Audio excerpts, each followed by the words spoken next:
नमस्ते दोस्तों, कॉस्मिक हिलर्स के यूट्यूब चैनल पे फिर से आपका एक बार स्वागत है। आज हम बात करेंगे एक ऐसी बीमारी की जिसे कई लोग साइलेंट किलर के नाम से जानते हैं, कई लोग तो इसे टाइम बॉम्ब भी कहते हैं और कहते हैं कि ये कभी भी फट सकेगा। हम चलते फिरते इस बीमारी के पेशेंट को देख सकते हैं और हम देखकर भी इसे कई बार नज़रअंदाज कर जाते हैं, चूक जाते हैं ये पहचानने में कि ये भी एक बीमारी है। जी हाँ, हम बात कर रहे हैं मोटापे के बारे में। तो आइए देखते हैं इसके बारे में विस्तार से।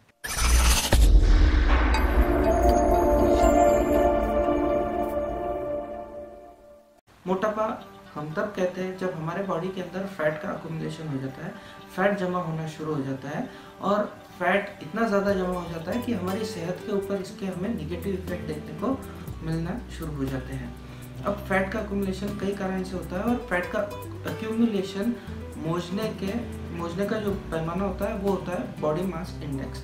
बॉडी मास इंडेक्स को हमें 25 से नीचे रखना होता है और बॉडी मास इंडेक्स जब BMI जब 25 से 30 होता है तब हम पर्सन को कहते हैं कि वो ओवरवेट है, और जब यही बॉडी मास इंडेक्स 30 के ऊपर चला जाता है तो इसे हम कहते हैं कि पर्सन ओवरवेट हो गया है, मोटा हो गया है या ओबेस हो गया है।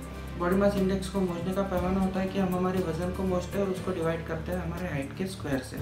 बॉडी मास इंडेक्स के अलावा मोटापा मोजने का एक और पैमाना होता है, वो होता है हमारी कमर की परिधि को मापना या सरकमफरेंस को मापना। हमारे कमर की परिधि या सरकमफरेंस को मापने से भी हम मोटापे का अंदाज़ा लगा सकते हैं। जब पुरुषों के अंदर कमर का जो सरकमफरेंस होता है वो 90 या उससे ज़्यादा होता है, महिलाओं के अंदर अगर ये सरकमफरेंस वेस्ट सरकमफरेंस 80 या उससे ज़्यादा होता है, 80 या उससे ज़्यादा होता है, तो हम कहते हैं कि ये मोटे हैं और इन्हें मोटापे से रिलेटेड दूसरी बीमारियों होने के चांसेस ज़्यादा देखने को मिलते हैं। मोटापे की वजह से कई दूसरी बीमारियां भी हमारे शरीर के अंदर हमें देखने को मिलते हैं। मोटापे की वजह से कुछ तरह के कैंसर हमें हमारे शरीर के अंदर फैलते हुए देखने को मिल सकते हैं। साथ ही साथ कोरोनरी वास्कुलर डिजीज़ यानी जो हाइपरटेंशन होता है, ब्लड प्रेशर बढ़ना होता है और हार्ट की जो आर्टरीज है उसके अंदर फैट जमा होके उसका जो फ्लो है वो ऑब्स्ट्रक्ट होता हुआ भी हमें कई बार देखने को मिलता है। मोटापे की वजह से टाइप 2 डायबिटीज़ का भी इंक्रीज हमें लोगों के अंदर देखने को मिलता है। डायबिटीज़ होने के चांसेस भी बढ़े हुए देखने को मिलते हैं। साथ ही साथ जो हमारे बॉडी का जोड़ों का जो ढांचा होता है वो भी मोटापे की वजह से कई बार बिगड़ जाता है और ऐसे में जोड़ों के दर्द वगैरह भी मोटापे की वजह से हमें पेशेंट के अंदर देखने को मिल सकता है।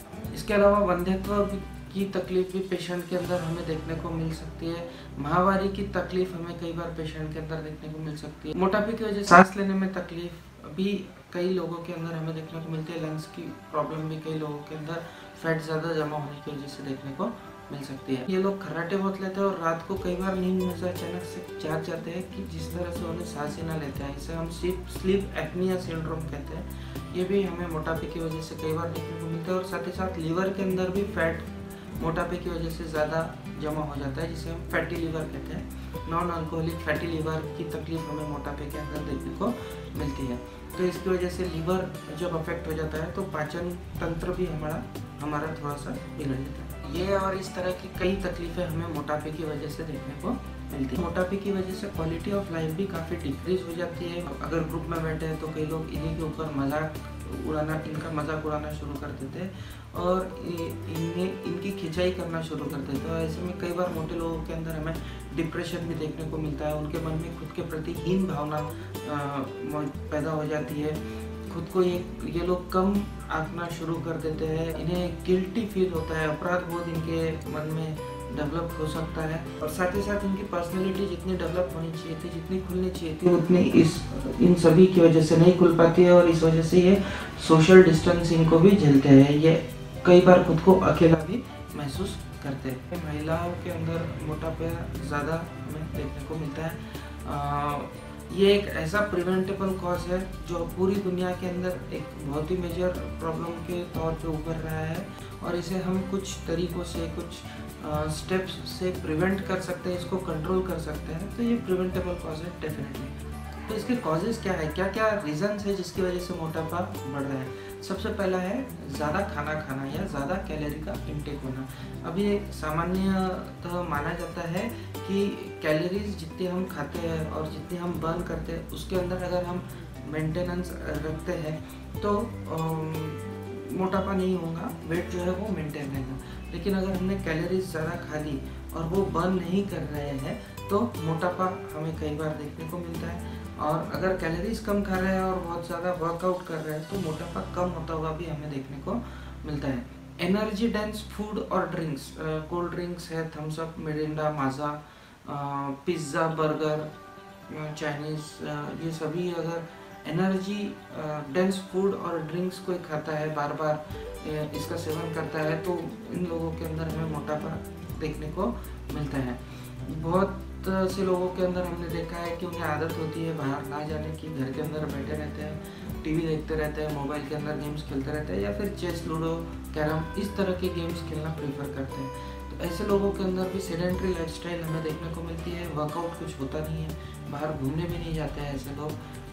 तो ऐसे सेडेंट्री लाइफस्टाइल जो बैठे रहते हैं लोग, इन लोगों के अंदर भी हमें मोटापे का प्रमाण ज़्यादा देखने को मिलता है।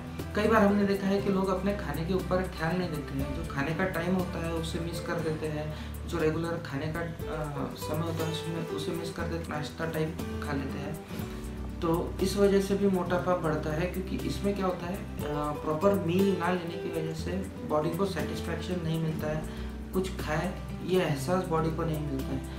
इस वजह से वो जो पर्सन है वो ही ends up eating more food, ज़्यादा कैलोरीज खाना शुरू कर देता है, क्योंकि उसे सेटिस्फैक्शन नहीं होता है। थोड़ा सा नाश्ता कर लेता है, फिर उसे थोड़ी देर बाद भूख लगती है और कुछ खा लेता है, और खाने में भी ऐसी चीज़ आती है जिसके अंदर कैलोरीज ज़्यादा होती है। सोने का प्रमाण अगर किसी का कम है, नींद उसकी पूरी तरह से नहीं होती, तो ऐसे लोगों के अंदर भी हार्मोनल चेंजेस हमें देखने को मिलती है। इन हार्मोनल चेंजेस की वजह से ऐसे लोगों के अंदर हमें देखने को मिला है कि उनकी भूख बहुत बढ़ जाती है और उनकी क्रेविंग खासकर फैटी फूड्स के लिए होती है, हाई कैलोरी फूड्स के लिए होती है। तो जो लोग कम सोते हैं उन लोगों के अंदर भी हमें वेट गेन का प्रॉब्लम देखने को मिलता है, मोटापे का प्रॉब्लम देखने को मिलता है। एक कॉज इसका प्रेगनेंसी भी हो सकता है, क्योंकि प्रेगनेंसी में वेट गेन नॉर्मली लेडीज़ का होता है, होना ही चाहिए। लेकिन कई लेडीज़ प्रेगनेंसी ख़त्म होने के बाद में भी इस वेट गेन को शेड ऑफ नहीं कर पाती है, इससे लड़ नहीं पाती है, और ये वेट गेन उनके साथ परसिस्टेंटली रह जाता है, और ऐसे में ये लेडीज़ मोटापे का शिकार हो जाती है। कई बार मोटापा हमको एजिंग की वजह से देखने को मिलता है। जैसे जैसे हमारी उम्र बढ़ती है, हमारा मसल मास कम होता चल जाता है।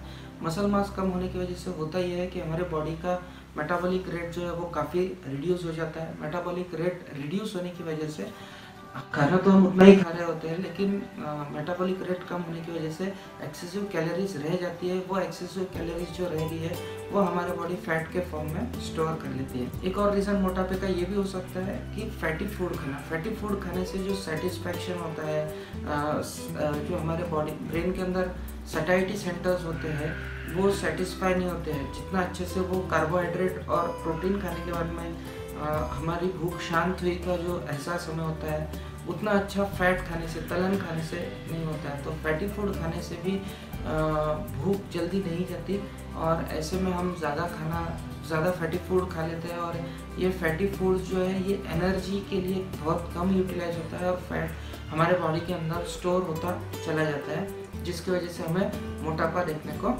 मिलता है। एक और इसका कारण हो सकता है अल्कोहलिज्म। अल्कोहल काफ़ी एनर्जी रिच ड्रिंक होती है, और जो लोग अल्कोहल लेते हैं उनके अंदर एनर्जी का बाउट इजीली मिल जाता है। ये एक्सेसिव एनर्जी होता है विच इज़ जो यूज़ के लिए अवेलेबल होता है, इजी टू डिस्पेंस होता है, और ये एनर्जी अगर यूटिलाइज होगी तो जो हमने खाने के अंदर एनर्जी खाई है वो फैट के फॉर्म में हमारी बॉडी स्टोर कर लेती है। तो कैलोरीज का इंटेक जो लोग अल्कोहल लेते हैं उनमें ज़्यादा हो जाता है, इसलिए अल्कोहलिज्म की वजह से भी हमें वेट गेन देखने को मिलता है। एक और मोटापे का इंटरेस्टिंग कॉज हो सकता है, जो लोग सिगरेट छोड़ते हैं उन लोगों के अंदर हमें मोटापा देखने को मिलता है। जो लोग सिगरेट पीते हैं उनका मेटाबॉलिक रेट थोड़ा हाई होता है, इसीलिए जब लोग सिगरेट स्मोकिंग छोड़ देते हैं तुरंत या बंद कर देते हैं तो कई बार हमें वेट गेन देखने को मिलता है, जो नॉर्मल है और जो बेनिफिशियल है as compare to cigarette smoking. Cigarette smoking और वेट गेन इन दोनों में से अगर कंपेयर करेंगे तो it is more preferable to quit smoking than to increase the weight by kilo और 2। 1-2 किलो वजन बढ़ गया तो चलेगा, लेकिन स्मोकिंग आपको रोकना ही है। एंटी डिप्रेसेंट्स कई बार लोग लेते हैं साइकोलॉजिकल प्रॉब्लम के लिए, तो उस वजह से भी वेट गेन हमें देखने को मिलता है। साथ ही साथ स्टेरॉइड की वजह से वेट गेन देखने को मिलता है। हार्मोनल कॉन्ट्रासेप्शन कई बार करती है लेडीज़, तो उस वजह से भी लेडीज़ के अंदर हमें वेट गेन देखने को मिलता है। तो कुछ दवाइयों की वजह से भी वेट गेन हमें होता हुआ देखने को मिलता है, और साथ ही साथ कुछ बीमारियां भी है जिसकी वजह से हमें वेट गेन देखने को मिलता है। हाइपोथायरॉयडिज्म की वजह से हमें वेट गेन देखने को मिलता है। कुशिंग सिंड्रोम की वजह से हमें वेट गेन देखने को मिल सकता है। पॉलीसिस्टिक ओवेरियन सिंड्रोम की वजह से भी हमें वेट गेन देखने को मिल सकता है। तो इस तरह की कई बीमारियां होती है जिसकी वजह से हमें वेट गेन देखने को मिल सकता है। तो आज हमने देखा कि मोटापा क्या होता है, कौन कौन से कारण हैं जिसकी वजह से मोटापा हो सकता है, और मोटापे की वजह से कौन कौन सी बीमारियां हैं जिसके अंदर हमें कॉम्प्लिकेशंस देखने को मिल सकता है। काफ़ी लंबा लेंथी वीडियो हो गया है, इसका सेकंड पार्ट बनाना अब मेरी आ रही है। हम नेक्स्ट वीडियो में देखेंगे कि कौन कौन सी टेक्निक्स हैं जिसकी वजह से हम मोटापे को कम कर सकते हैं, और कौन कौन सी होम्योपैथिक दवाइयाँ हैं, और क्या क्या हमें प्रिकॉशंस लेना चाहिए जिससे हम इजीली वेट लॉस कर सकते हैं और बॉडी को हम शेप में ला सकते हैं। तो जानेंगे इसका डिटेल हम हमारे दूसरे भाग में। लाइक, सब्सक्राइब और शेयर कीजिए ताकि ज़्यादा से ज़्यादा लोगों तक उनके सेहत के प्रति हम जागरूकता फैला सकें, उन्हें बीमारियों के बारे में ज्ञान दे सकें और होम्योपैथिक दवाइयों के बारे में उन्हें अपग्रेड कर सकें। मिलते हैं नेक्स्ट वीडियो पर। Bye bye.